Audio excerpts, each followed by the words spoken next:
মায়ার নবীকে বলছেন, আমার আল্লাহ ও দোস্ত, আমি একটা কিছু চাওয়ার আপনার আদেশ করলাম, আপনি চান? মায়ার নবী আমার বলেন, ওগো আমার আল্লাহ, আমার চাওয়াটা বাকি রাখলাম রে মালিক। ও আমার আল্লাহ, আমি ওইটা চাবো আজকে জমিনে না, যেদিন হাসরের ময়দান কায়েম হয়ে যাবে, আধা হাত উপরে সূর্য, সেই দিনকে আমার আল্লাহ বলবেন, রে সূর্য, তোর সমস্ত তাপগুলি ছাড়িয়া দে। ওই সূর্যের তাপ পাইয়া বেনামাজি গুনাহগারের মাথাগুলো টাস টাস করিয়া ফাটিয়া যাবে, নিচে আমার জমিন হবে। ওই দিনকে আমি আল্লাহ আজকের এই চাওয়াটা বাকি রাখলাম, ওই দিনকে আমি আপনার থেকে চেয়ে নিব। এর নবীর উম্মতের দল, কোন নবীর মোহাব্বত তোমার দিলে আসে না? এ যুবকের দল, আজকে তুমি কেমনে দাড়ি কামাও? আজকে তুমি কেমনে সেলুনে যাইয়া বলো, ও সেলুনওয়ালা ভাই, শাকিব খানের মডেলে আমার চুল কাটিয়া দেন? কয় কি কয় না? কথা কন না কেন? নেইমারের কাটিং এ চুলটা কাটায়া দেন? কয় কি কয় না? মেসিনা বেজি আছে আর্জেন্টিনার, এর মতো চুলটা কাটায়া দেন? কয় কি কয় না? এ বন্দিখালীর মুসলমান, এ নাগলবন্দের মুসলমান, বলো বুকে হাত দিয়া কি বলতে পারবা? এইখানে একজন লোক কি আছো বলতে পারবা?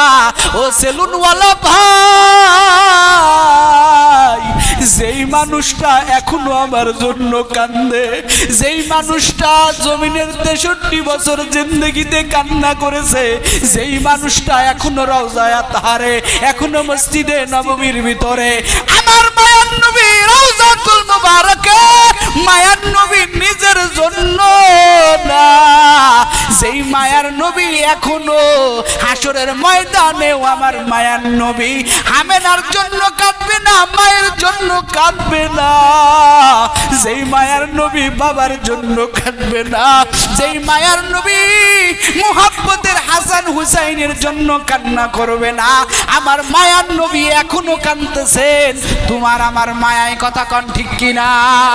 তুমি কেমনে যা বলো, ও সেলুনওয়ালা ভাই, সাকিব আল হাসানের মোহাব্বতে আমি বড় পাগল, সাকিব আল হাসানের কাটিং আমার চুলটা কাটায় দাও, যার গোটা জিন্দগিটাই হলো নাপাক। এই যে পরতে পরতে আমরা সংবাদ পাই, যারা কোনো বৈধতা নাই, যাদের বিবাহ কোনো বৈধতা নাই, যাদের গোটা জিন্দগি কাটে রসুলের বিপরীতে, যাদের গোটা জিন্দগি কাটে হারাম অবস্থায়, আজকে তুমি তার মোহাব্বত প্রকাশ করো, কথা কন ঠিক কিনা? এরে যুবক, মনটা নরম করে দাও, আজকের এই মাহফিল থেকে তুমি ওয়াদাবদ্ধ হও, আর রসুলের মোহাব্বত কমাইবা না, আর তোমার কোনো কাজের ভিতরে রসুলের মোহাব্বত ছাড়া আনবা না, কথা কন ঠিক কিনা? আমার মায়ার নবীর উপরে যখনই কোরআন নাজিল হইতেন, খেয়াল করেন, যখনই আমার মায়ার নবীর উপরে কোরআন নাজিল হইতেন, আমার মায়ার নবী কষ্ট পায়। মায়ার নবীর উপরে যখনই কোরআন নাজিল হইতেন, আমার মায়ার নবী কষ্টে, এমনকি সিহারা মুবারক ঘেমে আমার মায়ার নবীর টপ টপ করে খাম মুবারক জমিনে পড়তে থাকে। মায়ার নবীর সিহারা মুবারক লাল বর্ণের হয়ে যায়। কিন্তু একদিনকে একটা আয়াতের সময় আমার মায়ার নবী খুশিতে দাঁড়ায়া গেলেন। ওই আয়াতটা কি জানো? আমার আল্লাহ তাআলা সূরা দুহা নাজিল করে আমার আল্লাহ তাআলা জিবরাইলের মাধ্যমে জানায়া দেয়, ওয়ালা সাউফা ইউতিকা রাব্বুকা ফাতারদা। আল্লাহু আকবার। মায়ার নবীকে জানায় দেয়, পয়গম্বর, যেই হাসরের ময়দানে সব নবীরা ব্যস্ত থাকবে, কার নিয়ে ব্যস্ত থাকবে? বলে যার যার চিন্তায় সেই সেই বলবে ইয়া নফসি ইয়া নফসি ইয়া নফসি বলতে থাকবে। ওই কঠিন হাসরের ময়দানে আমার মায়ার নবী ইয়া নফসি বলবে না রে যুবক, ওই হাসরের ময়দানে আমার মায়ার নবী সেজদায় পড়ে যাবে, আমার মায়ার নবী সেজদায় পড়িয়া কাঁদবে। মায়ার নবী আমার বলতে থাকবে, ইয়া হাবলি উম্মতি, ইয়া হাবলি উম্মতি। মায়ার নবীর কান্নার কান্না, আমার মায়ার নবী সেজদায় পড়িয়া যাবে।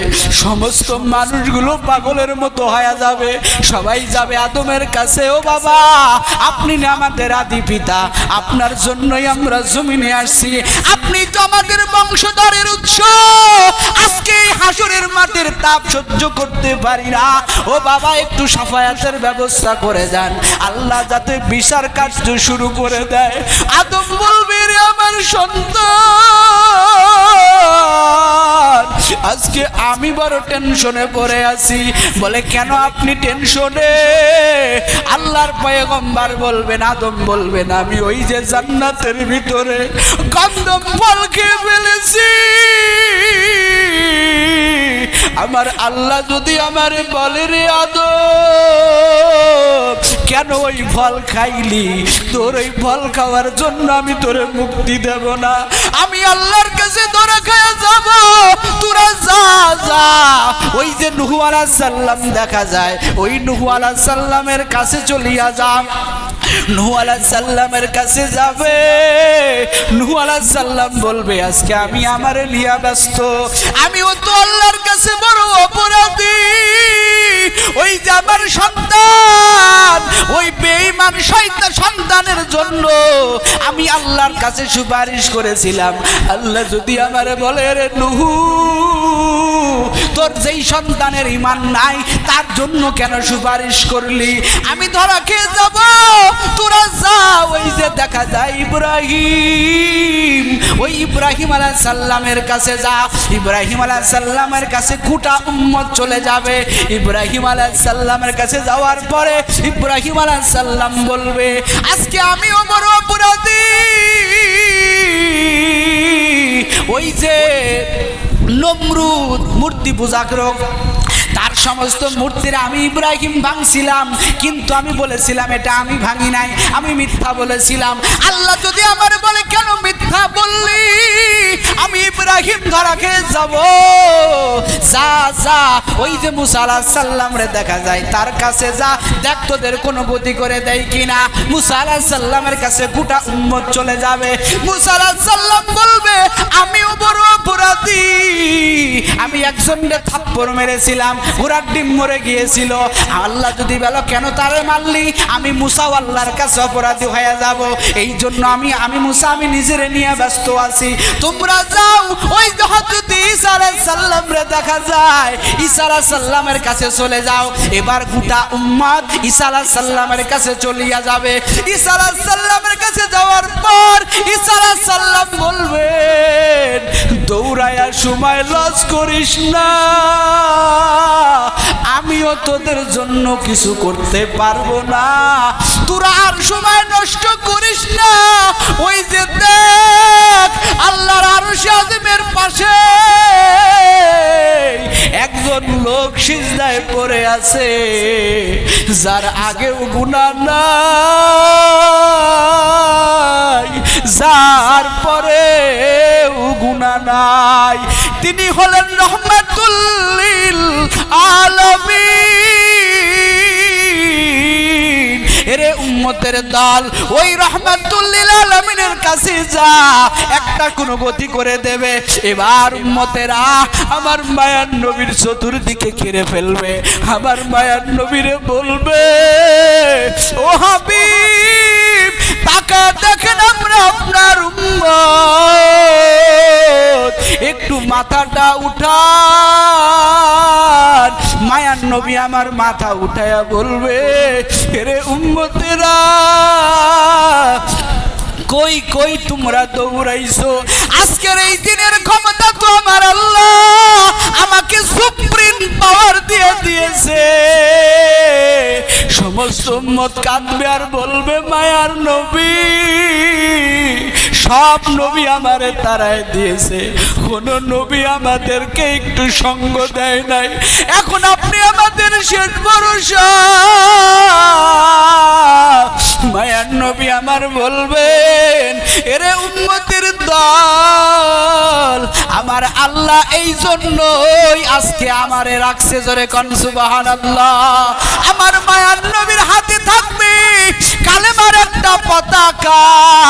মায়ার নবী ওই পতাকা নিয়া মায়ার নবী চলে যাবেন আল্লাহর বাড়ির সামনে। বলেন না আল্লাহু আকবার।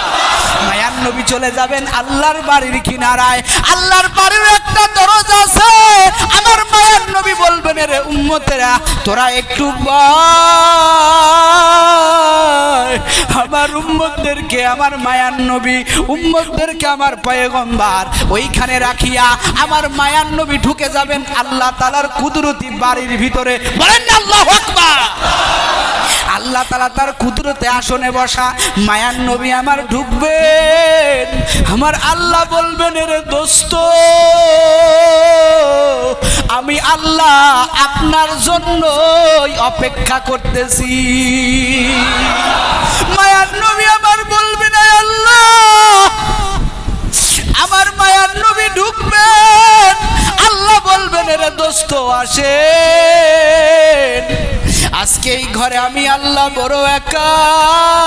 জিবরাইলও নাই, মিকাইলও নাই, আজরাইলও নাই রে নবী। ওই যে আপনার একটা আসন আমি আল্লাহ রাখছি, সেই আসনটার নাম হলো মাকামে মাহমুদ। মায়ার নবী আমার আল্লাহ তাআলা বলবেন, রে হাবিব ওই আসনে আপনি একটু বসেন। আমি আপনার ওই আসনে বসবেন। আমি আল্লাহ কুদরতি নজর দিয়া তাকায়া তাকায়া দেখবো। বলেন না আল্লাহু আকবার। আমার মায়ার নবী বলবেন, আল্লাহ আমি ওই আসনে বসতে আসি নাই। ও আল্লাহ তাকায় দেখেন আমার গুনাহগার উম্মতেরা ওই যে আপনার ঘরের বাহিরে ওয়েট করতেছে। ওরে মায়ার আল্লাহ আপনি না রহমান, আপনি না রহিম। ও আল্লাহ তাকায়া দেখেন আমার উম্মতেরা গুনার জন্য ছটফট করতেছে রে আল্লাহ। আগে আমার উম্মতের আপনি হেফাজত করে, আমার উম্মতের জাহান্নাম থেকে বাঁচান। আমার মায়ার নবীর কান্না আমার আল্লাহ সহ্য করতে পারবে না রে যুবক। এরে কলিজার টুকরা যুবক, ও পর্দার আড়ালের মা বোন, আজকে প্রেমিকার জন্য তুমি হাজার হাজার টাকা ব্যয় করো। আজকে তোমার সেলিব্রিটি হয়, তোমার সেলিব্রিটি হয় মাইকেল জ্যাকসন, তোমার সেলিব্রিটি হয় তোমার পছন্দের গায়িকা, তোমার সেলিব্রিটি হয় তোমার পছন্দের খেলোয়াড়, তোমার পছন্দনীয় হয় পছন্দের নায়ক নায়িকারা। কিন্তু আমার মায়ার নবীর কথা চিন্তা করলাম না। আমার মায়ার নবী এক সেকেন্ডের জন্য তোমারে আমারে বলবে না। যেইখানে গেলে মানুষ নিজের কথা কয়, বড় বড় মন্ত্রীরা পররাষ্ট্রমন্ত্রী শেখ হাসিনার দরবারে যায় শুধু নিজের কথা কয়, কথা কন ঠিক কিনা? কিন্তু আমার আল্লাহ সমস্ত মন্ত্রীর মন্ত্রী, সমস্ত প্রেসিডেন্টের প্রেসিডেন্ট আমার আল্লাহর বাড়িতে যাইয়া বলে, আল্লাহ আমার একজন উম্মতরে আগে বলো তুমি জাহান্নামে দিবানি। ও আল্লাহ তুমি আমার একজন উম্মতেরও যদি জাহান্নামে দাও আমি মায়ার নবী সহ্য করতে পারি না। এরে কলিজার টুকরা যুবক, আজকে তুই কেন আমার মায়ার নবীর সুন্নতকে জবাই করলি বল? আজকে আজকে আমরা দাড়িটা লম্বা করিয়া মাথায় টুপি দিয়া আমরা আলেম উলামারা আপনাদের মসজিদ সাহেবের খতিবেরা কেউ শান্তিতে নাই, সবাই শান্তির ভিতরে আছি, মায়ের নবীর সুন্নতের উপরে আছি। আপনারাও তিন বেলা খান, আমরাও তিন বেলা খাই, আপনারাও নামাজ পড়েন, আমরাও নামাজ পড়ি, কিন্তু আপনারা ব্যবসা করেন হারাম হালাল তমিজ নাই, আমরা ব্যবসা করি হালাল হারাম তমিজ করে। আমরা রসুলের কোনো কাজ করতে যাইয়া আগে ফলো করি আমার মায়ার নবী কি করছে, আর আপনারা ফলো করেন আপনার সেলিব্রিটিরা কি করছে। হালাল হারামের তমিজ নাই। এ যুবকের দল, হাসরের জয় ময়দানে কবরের জগতে তোরে যখন রাখা হবে, সবাই সমস্ত ইমাম সাহেবরা বলে এ কবরে যারা নামছো মুর্দা ব্যক্তির বুকের উপরে হাত রাখিয়া বলো বিসমিল্লাহি ওয়া আলা মিল্লাতি, কি বলেন কি বলেন রাসূলুল্লাহ। কোন গায়িকার নাম বলা হয় না, কোন নায়িকার নাম বলা হয় না, কোন শিল্পীর নাম বলা হয় না, আমার মায়ার নবীর নাম রেখে দেওয়া হয়। এখন আপনি তো সুন্নতের উপরে আমল করেন না, দাড়িটা লম্বা করেন না, দাড়ি রাখলে যৌবনের পাওয়ার কমে যায় না। আপনার চাইতে আমিও কম বুঝি না রে যুবক। আজকে দাড়িটা লম্বা করিয়া মায়ার নবীর সুন্নতের খাতায় নাম লেখাইলাম, মোটেও আমরা অশান্তিতে নাই। কারণ হাসরের ময়দানে আমার মায়ার নবী সুন্নতওয়ালা উম্মতের রাখিয়া আমার মায়ার নবী জান্নাতে ঢুকবে। আরো জোরে বলেন ঢুকবেনি। একটু আপনিও চিন্তা করেন, আজকে আপনার লাইনে স্কুলে পড়ে, কলেজে পড়ে, ইউনিভার্সিটিতে পড়ে, চাকরি করে, police, RAB, army, BDR, OC, DC, SP, IG, minister, কত শ্রেণীর চাকরিজীবীরা আছে যারা পাঁচ বেলার নামাজ পড়ে, ভোর রাতে উঠিয়া আমার মাওলার দরবারে কুদরতি পা ধরিয়া বলে আয় আল্লাহ আমার ভিতরে এলেম নাই, কালাম নাই। এই ভাইগুলো ভোর রাতে উঠিয়া কান্না করে। আজকে আপনার লাইনের কত যুবকের লাশ চলিয়া গেল, আপনার বাবা চলিয়া গেল, আপনার মা চলিয়া গেল। এর যুবক আপনি যে মনে করতেছেন আমি আরো 10 বছর বাঁচবো, আরো 20 বছর বাঁচবো, বলেন তো একটা সেকেন্ডের কোনো গ্যারান্টি আসেনি? আছে কোনো গ্যারান্টি? আরে কত যুবক ক্ষমতা দেখাইলো, বাহাদুরি দেখাইলো, সব বাহাদুরি শেষ, সমস্ত বাহাদুরি ছিন্ন করিয়া আমাদের মতো কত খেলার সাথীরা, কত মোহাব্বতের ভাইদেরকে 3টা কাবনে পেঁচাইয়া, এর যুবক তুমি তোমার আপন ভাইরে কবরে রাখছো, তোমার বাবারে কবরে রাখছো, তুমিও কি কবরে যাবা না? একদিনকে তোমার সন্তানগুলো কান্না করবে আমার বাবা নাই, আমার মা নাই। এর যুবকের দল, এইখানে এমন কোনো ব্যক্তি নাই কোনো মৃত্যুওয়ালা বাড়িতে যান নাই, এমন কেউ আসেননি? আরে মৃত্যুওয়ালা বাড়িতে কান্নার রোল পড়ে গেল, বাবা কান্দে, মা কান্দে, সন্তানগুলো চিল্লা চিল্লা কান্দে। একদিন তোমার হাতের বাহাদুরি শেষ, একদিন তোমার পার বাহাদুরি শেষ, একদিন তোমার সৌন্দর্যের বাহাদুরি শেষ। তোমারে 3টা কাবনে পেঁচাইবে, ওই কবরের দিকে তোমারে নিয়ে যাবে। হাতের বান্ধন খোলা থাকবে, হাতের বান্ধন দিয়া দুনিয়ার মানুষ বলে এ দেখো এই লোকটা হাত দিয়া কত বাহাদুরি করছে। হাতের বান্ধন দ্বারা বুঝাইতে চায় হাতের বাহাদুরি গুলো শেষ। পায়ের বান্ধন দ্বারা দুনিয়াবাসীকে মুদ্রা ব্যক্তি জানাইতে চায় এ দুনিয়ার মানুষ পা দিয়া কত জায়গা কত মানুষের লাথি দিলাম, পা দিয়া কত অপকর্ম জায়গায় গেলাম, পা দিয়া কত অপকর্ম করলাম। আজকে পায়ের বান্ধন পড়ে গেল, পায়ের রশি পড়ে গেল, সব অপকর্মর লাইন শেষ। মাথার বান্ধনে বুঝাইতে চায় এই মাথার ভিতরে চোখ কান নাক দিয়া কত অপকর্ম করলাম, আজকে সব কিছু বান্ধন পড়ে গেল। তুমি ওই কবরে চলিয়া যাবা, আমিও কবরে চলিয়া যাব। এই হাত দিয়া কত মানুষ মারে কবরে নামাইছো, কত মানুষ বাবারে কবরে নামাইছো, কেউ তো ফিরে